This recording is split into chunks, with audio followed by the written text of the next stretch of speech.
на месте этого Великопоженский скит или Уссурийский скит. Почему Великопоженский? Там были великие пожни, это в переводе на простой язык, это большие луга. Значит, там очень большая пойма, очень много можно заготовлять сена и так далее. И высаживать рожь, овес, там все вырастало. И также пришли военные, старообрядцы, все, кто не успел сбежать, и военные тоже подходили скрытно, закрылись в молельном доме. Вот на месте вот этого молельного дома стоит вот этот крест. И на нем написано: «Еже огнем скончавшиеся благочестия ради». Значит, там были маленькие дети, вообще маленькие, и мальчики, и девочки, и взрослые люди. Они закрылись изнутри. Значит, здание было так устроено, что снаружи никак дверь невозможно было открыть. Окон не было. То есть было все приготовлено на случай, чтобы если придется себя сжечь, то этому никто не мог воспрепятствовать. Почему сжечь? Потому что понятия были так называемые гари, они уже давно катились, начиная с этого с Никоновского раскола. Это и в Карелии, и в Архангельской области, в Поморье, и, значит, по всему северу. Где 17 человек себя сожгет, где больше. Они отказались выходить.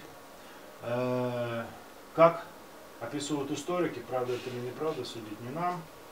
Мы можем только идти в фарватере этой информации. Значит, полметра было выслано соломы сухой. Солома, значит, постоянно выносилась на улицу, и зимой и летом она просушивалась, чтобы она не была влажная. Для чего? Чтобы солома была сухая, вы сейчас поймете. Значит, по стенам были, по 4 стенам повешены в виде гирлянд сухая береста, которая была пропитана дегтем. Вот. И сделано это было для того, что если люди задумывают себя сжечь, чтобы они не мучились. Сразу, значит, старейшина поджигал все 4 свечой там, или огнивом с кремнием, все 4 угла, солому, то есть практически люди сразу там задыхались. Вот описывают, как это самосожжение, есть книга, вы можете найти ее в интернете. И учинился тогда великий визг и плач. То есть, визжали, по-видимому, дети и женщины, а плакали там все вместе. Сегодня до сих пор никто точно не знает, сколько человек себя там сожгло, потому что они там не учитывались, не было ни переписи населения, ничего. Вот. Еще очень известный писатель Лев Смоленцев, который о старообрядчестве очень много написал, и вообще советую прочитать его трехтомник. Это уникальная книга, он не зря за него получил звание академика ООН. И сам он проживал в Трусово, был директором совхоза, занимался так, хобби у него было старообрядчеством. Он пишет, что там в своей книге, я вот поехал специально, посмотрел, 124 человека было сожжено, по одним оценкам 78. Вот сейчас в последних книгах пишут все это, значит, там было 79, наверное, в принципе, не столь важно. Важно то, что вот люди за веру себя таким вот образом сжигали и изводили. Еще хотел бы в заключение остановиться на одном случае. Фотография здесь не представлена, но фотография есть. Значит, на речке Нацильме, в 40 километрах от деревни Нонбург, есть так называемые заводы, где в 1432 году были найдены запасы меди, серебра, и в течение нескольких лет там жили, значит, работные люди, рудознатцы, как написано в исторических книгах. Это серебро и медь вывозили в московское государство. которое пришло на смену, мы сегодня уже говорили, Новгороду Великому. Новгород Великий был москвичами, значит, захвачен и разграблен и покорен. И, значит, постепенно власть стала централизоваться вокруг Московского княжества. Ну, эти распри, мы знаем, очень долго длились, но тем не менее. И вот оттуда вывезли, и очень много написано интересного об этих заводах. В 1837 году побывал там знаменитый исследователь Севера Шренк. Он обнаружил, значит, копии медные, где добывалось все это, остатки печей в 1837 году. Об этом тоже есть, так сказать, соответствующие документы, результаты поездки, результаты вот осмотра этих заводов. И последняя информация я прочитал у Окладникова, ныне покойного. Значит, занимался серьезным исследованием Севера и побывал тоже на этих заводах, и он пишет, что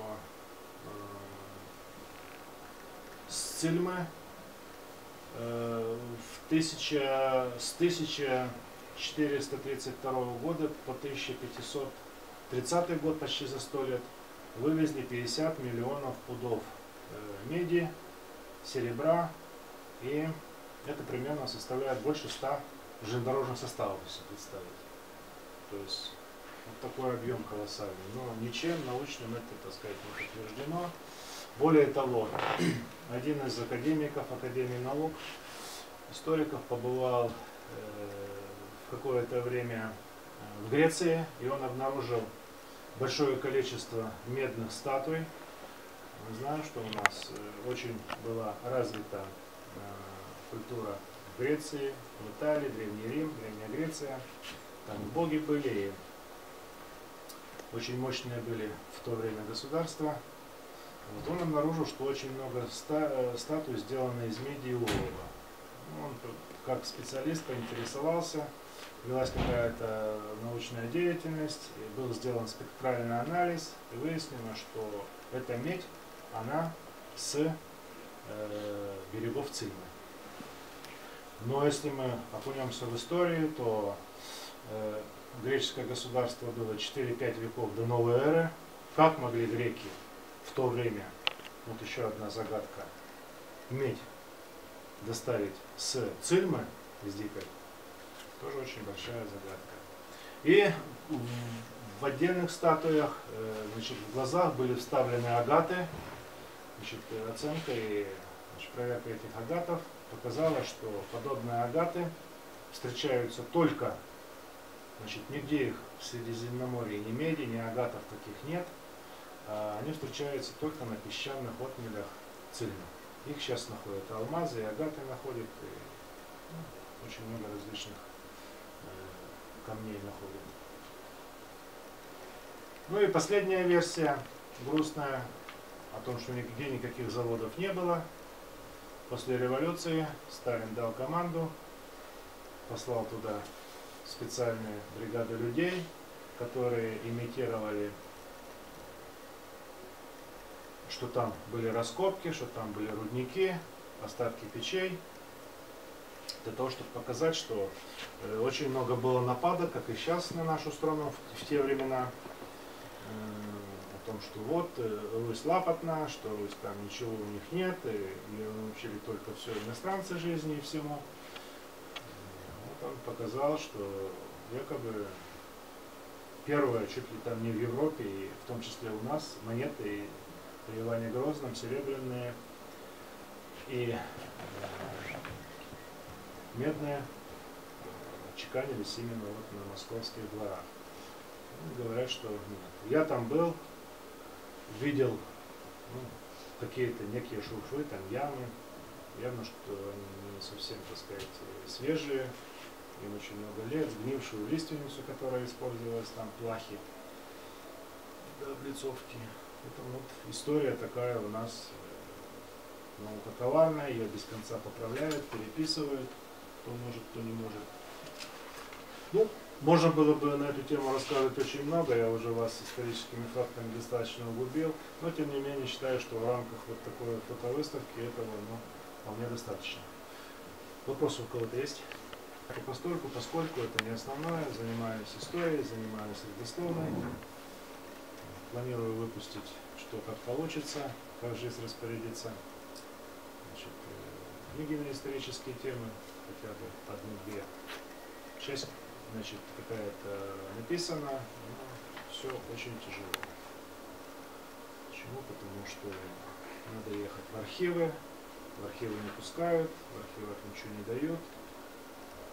Допустим, получить справку в Вологодском областном музее сегодня на одной странице, независимо от количества текста, 2500. Вот и пиши. А как что можно написать, если в интернет смотреть, это бесполезно, там фантазии разгул полный. Поэтому вот каждую запятую, каждое предложение, каждый год, век приходится все сверять, и очень все много интересного оттуда всплывает. Очень много всего интересного. Почему Уссельма? Значит, я родился, как вы уже слышали, в Архангельской области. Значит, в деревне, где я вырос и пошел в школу уже здесь, в Коме, родители переехали сюда жить. И когда я оказался в Уссельме, то услышал, что уссулемы говорят точно так же, как в нашей деревне. И диалект, и говор, и выражения, и названия населенных пунктов. Это о чем говорит? О том, что где-то какие-то родственные корни. Стал я заниматься историей, и выяснилось, что, может, у меня и в Уссельме родственники есть. То есть вот так вот жизнь наша устроена, как круговорот такой в природе. Очень много всяких закономерностей, очень много странностей. Ну и напоследок, последнее, что я тогда хотел сказать, если нет вопросов про камень, который пропал на месте Цилимского скита. Ну, версий несколько, но наиболее вероятная из них: камень забрали те, кто его туда положил. А кто? Можно только предполагать, как он там оказался. Ну, камней таких много, и желты, там тоже вот камень, даже приезжают и посидят на нем, и как бы исцеляются. Вот у нас в республике. Я почему туда поехал, тогда еще и о скитах ничего не знал. Говорили, что этот камень волшебный, человек, который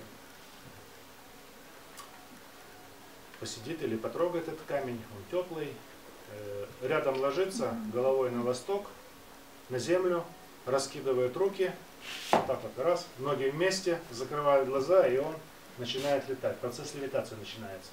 Ну, человек лежит, а себя он видит сверху, поляну видит. Я поехал туда, чтобы это чудо испытать.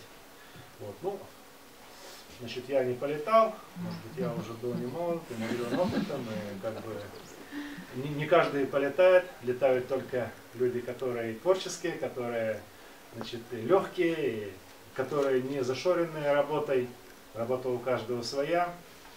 Вот. Поэтому, и когда я сейчас приехал, у меня было камня, я просто был шокирован. Ну, вместе со всеми, кто там был. Куда его дели? Может, он найдется?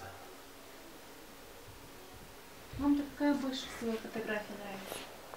Значит, вы знаете, это вот Шолохова спрашивали, какая у него любимая книга и какой рассказ. Аксенова спрашивали, да всех угодно. Ну, не знаю, какая мне больше всего фотография нравится. Значит, одна из самых первых фотографий, которую я сделал, вот здесь находящихся, а может даже самая первая, это были вот сестры. Значит, я поддерживаю очень тесные отношения. В Уссыму приезжаю, останавливаюсь у них. В Степановскую приезжаю, останавливаюсь у них. Значит, и мы дружим очень давно. Вот жизнь так свела, познакомились. Это вообще самородки. Мужья у них умерли. Вот. А вот у одной из них, Анна Абрамовна, которая внизу в центре, муж был, работал вместе с Львом Смоленцевым, у него был личным водителем. То есть он знал все, но, к несчастью, я тогда не интересовался историей. Такое бы мог рассказать, ведь на Цильме же очень много спрятано золота. Искала все КГБ СССР, и коми, и кто только там не был, и колдуны, и все. Но золото так и не нашли. Почитайте книгу, 3-й том Льва Смоленца «Золото Рябушинских». Там целыми мешками оно где-то лежит. Может, кому-то повезет. Ну, наверное, может быть, вот эта фотография. Значит, эти люди, вы понимаете, чем старше, тем больше интерес к жизни. Вот в таких условиях, как раньше жили, ведь только сложно представить. Не было ни собеса, ни пенсий, ни больниц, ни магазинов. Вообще ничего не было. Целые деревни жили. Как они жили? Человек порежет палец, палец болит. Как-то рожали, как-то, значит, выживали, как-то, значит, жили. Ну, ответ на этот вопрос я примерно для себя нашел следующий. Да, наверное, он так и есть. Вот. Есть такое у Ивана Златоуста: вера, надежда, любовь позволяли выжить. Ну, я бы еще верой жили. Если ты был неверующий, у тебя ветер в голове был, как и сейчас, ты пустой человек. Вот. Ну, я бы еще добавил сюда, бы, к Ивану Златоусту, бы примазался, добавил бы еще слово юмор. Но юмор это вообще кладезь такая.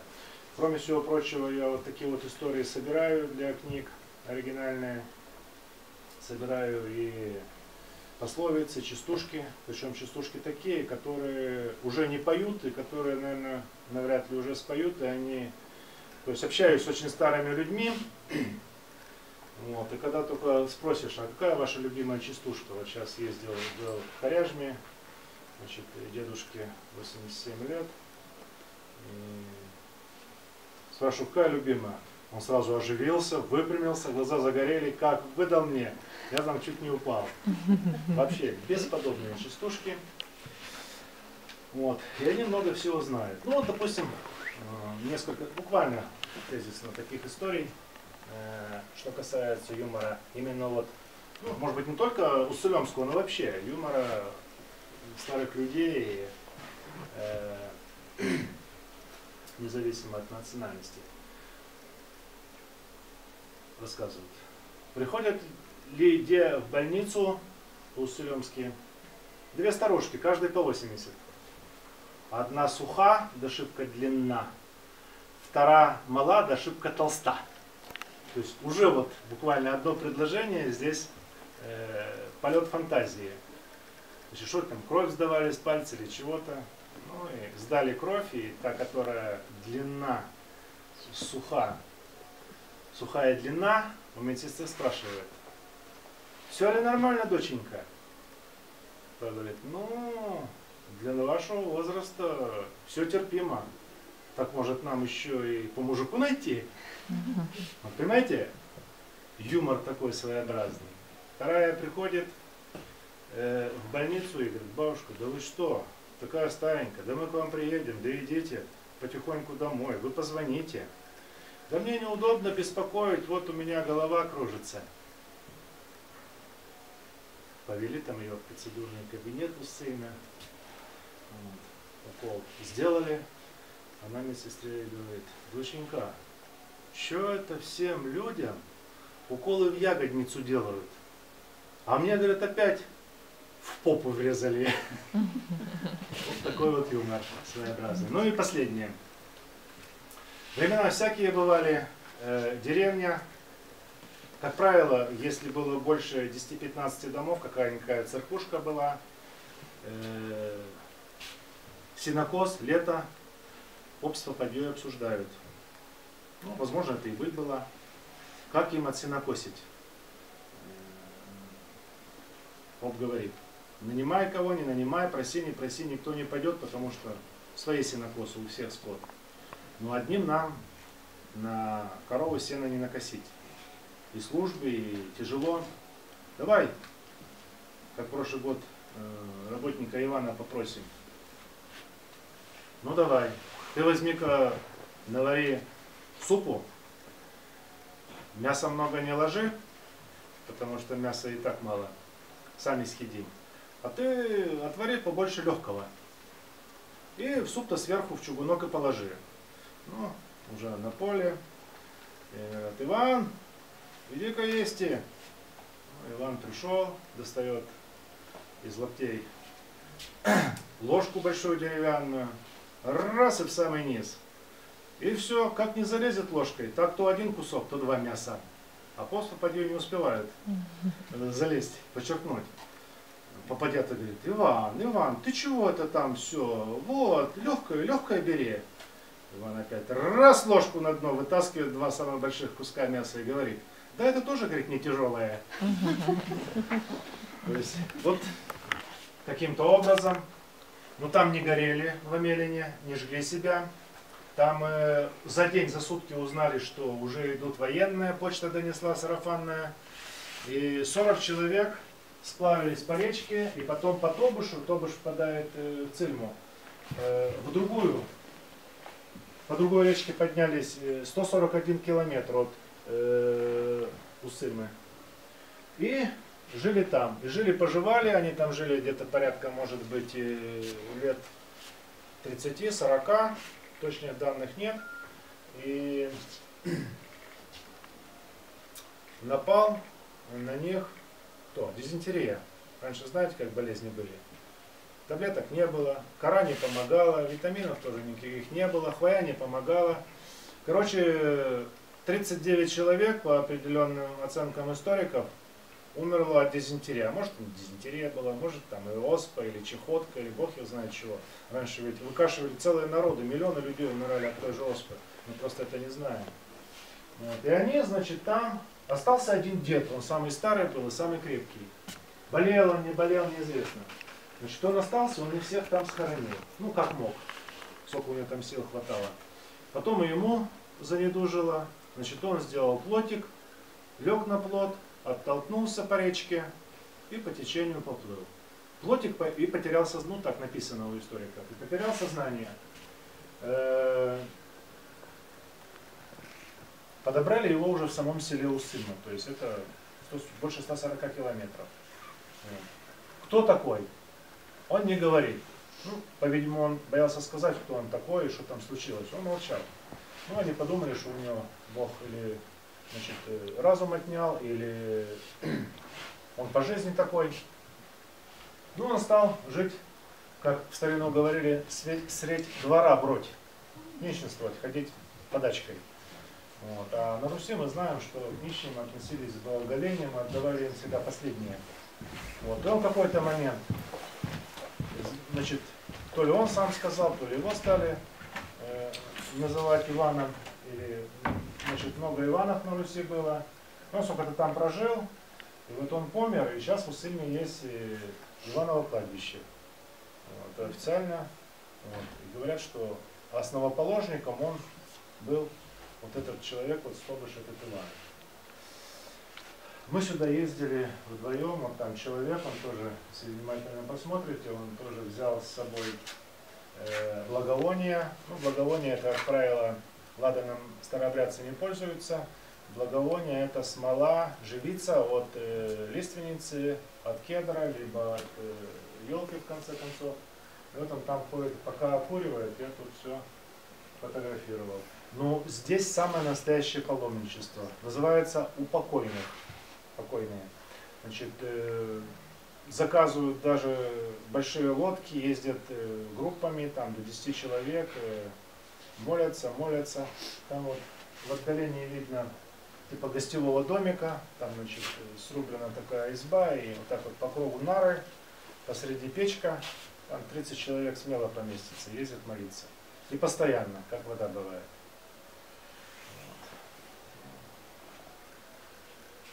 Просто так добраться тоже, то воды нет, то никто не едет. Потом, я живу в Печоре, а Усыльма от Печоры это 560 километров. Тоже добраться, но вот это один из последних снимков прошлого года, который здесь. Вот эти вот 3 снимка, пожалуй, последние, это вот мы спускались по Тобышу, и была как раз гроза, такое небо. Еще у кого-то что-то есть? А каким путем транспортировали медь и серебро? С Цильмы? Значит, понимаете, вот тут, если посидеть, помыслить, поискать в архивах, то можно найти очень много уникальных вещей. в релизе, пресс-релизе, когда ребята, значит, представляли о том, что у меня частный музей. Значит, у меня, ну, такой, будем говорить, скромный частный музей, я собираю уже много лет, всю старину, но он таков, что некоторые районные музеи меньше, чем он. Вот. Средней руки, но достаточно так представлен, достойно. У меня есть несколько якорей, штук 5-6 якорей. Один якорь я привез именно вот с этих заводов. Я нашел его на берегу. Он весит примерно, значит, 270 килограммов на УАЗике его, на буханке. Там на лодке, кое-как, все везде денежку. Короче, привезли кое-как его, он у меня сейчас есть. Я его поставил у себя на даче, там, где у меня музей. И потом что-то листал какую-то литературу, смотрю, герб Санкт-Петербурга. Я глазам своим не поверил. Якорь, который я привез, значит, вот, с Цельмы, как две капли воды похож на якорь, который расположен на гербе. А мы знаем, что у нас в 1700 году Петр I основал, да, и там, значит, на гербе Санкт-Петербурга в том числе присутствует и якорь. Значит, я внимательно его посмотрел, оказалось, что якорь не отливался, ну, в специальных формах, а кованый. То есть раньше еще не знали, как отливать, а ковали в кузнице. Вот. То есть он тоже раз по типу Петра Первого, но Петр I тоже не первый якорь, какой увидел и на герб поставил. Наверное, тоже откуда-то со старины взяли. То есть моему якорю уже явно, который я привез, за 300 лет. Отсюда сразу напрашивается вывод. Раз был якорь, значит, были некие и баржи, или лодки деревянные, на чем перевозили. Значит, руду не перевозили, руду нет смысла было везти. Делали там печи, выплавляли, потому что медь на Цельме, чем она эффективна, как говорят специалисты, в самой руде очень большое содержание меди, там чуть ли не до 80%. Ну, вообще очень редко. Вот. Если, допустим, в руде золота или там других бывает 2%, там 7%, то здесь 80 меди было. То есть медь, она температуру плавления имеет невысокую, ее в обычной печи можно было в чугунных таких чушках плавить. И, по-видимому, они вывозили по течению в Печору, значит, там по течению до Наринмара, а с Наринмара до Архангельска мы знаем, что там в 1500 году был заложен Пустозерск, потому что лезли все, кому не лень, и шведы, и норвежцы, и французы, и американцы даже ходили на Печору. Есть такое село Соколово, в этом году встречался с дедом, он мне такие истории рассказал, что американцы в Соколово приезжали и показал даже предметно что-то, ну на самом деле, правда. То есть, видите, как мы думаем, что тут что, ничего не было, а было все. То есть вот таким вот образом. А обратно, как специалисты говорят, были бурлаки, таскали, туда эти лодки затаскивали берегами. То есть и несколько человек на бечевке эту лодку там или плот тянут, а несколько человек ее шестами от берега отталкивают, чтобы ее течением не приводило. И второй путь, гораздо более простой. Значит, есть такая деревня Мыла, она выходит, опять же, на Мизень, их там 3 волока. Вот самый известный Пёжский, он написан везде. Что такое волок? Это в лесу прорублена такая дорога, вот, летом по ней только можно по речкам, где нет речек, между ближайшими, значит, речками делают волока, таскают лодки, суденышки, кочи на себе.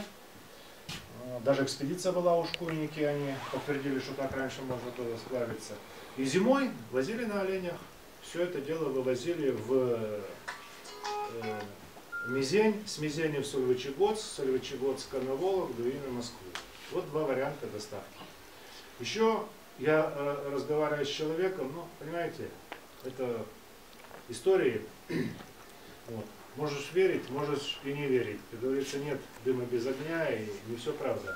И что рассказывал, как где-то 20 с чем-то лет назад на Цельме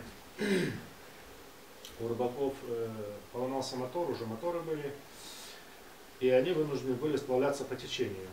А воды там мало, там где-то может быть 20 там, сантиметров, ну, где-то есть омут побольше, перекаты там вообще тащить нужно.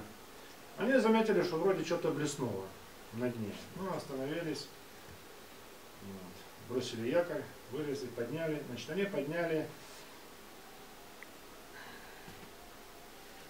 слиток, как буханка хлеба. На нем стояло клеймо. Он оказался серебряным. Это вот уже после этих заводов. Это о чем говорит? Рассказываю, что такой-то, такой-то, там, значит, Федот, вот он нашел этот слиток и все. Ну, они этот слиток все спрятали и начали спускаться дальше. И спускались, где-то кого-то там встречали, никому ничего не говорили. А потом, когда уже близко приплыли к деревне, какому-то родственнику они похвастались. Вот мы нашли серебряный слиток там у заводов. Ну а там что? Что-то перевозили, может шторм был, может там, ну мало ли как могло. Может украли, бросили там в речку, чтобы потом забрать. Мы, говорит, нашли такой слиток. Вот.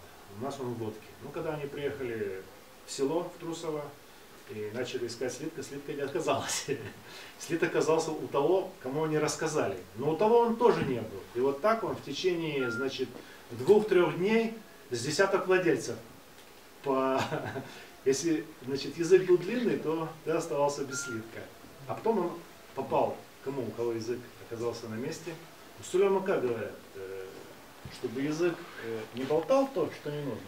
Ну, нужно крючок и за ухо зацепить, чтобы он не болтал. Вот. И, короче, этот слиток пропал. То есть никуда он государству не достался, и где он сейчас, и вообще был ли он. Так что есть возможность поехать туда и посмотреть, может, где чего. Ну, находили алмазы. Каждый год туда есть экспедиция. Я вчера ходил в институт геологии. Там встречался, хотел кое-что выяснить. Ну, они тоже всю правду не говорят. У них все под служебной грифом идет. Он говорит, да, то, что находили, и, значит, драгоценные камни, бриллианты находили, это есть. Бриллианты — это обработанный алмаз. Но у них там карта. Это труды за какой период собраны? Это Да. где-то 3 года. За 3 года? А вы с ними часто бываете? Сейчас часто. А Носовых там знаете? В Комсомольске Татьяна Носова с Уссельмы была директором школы какое-то время, заучем, преподавателем.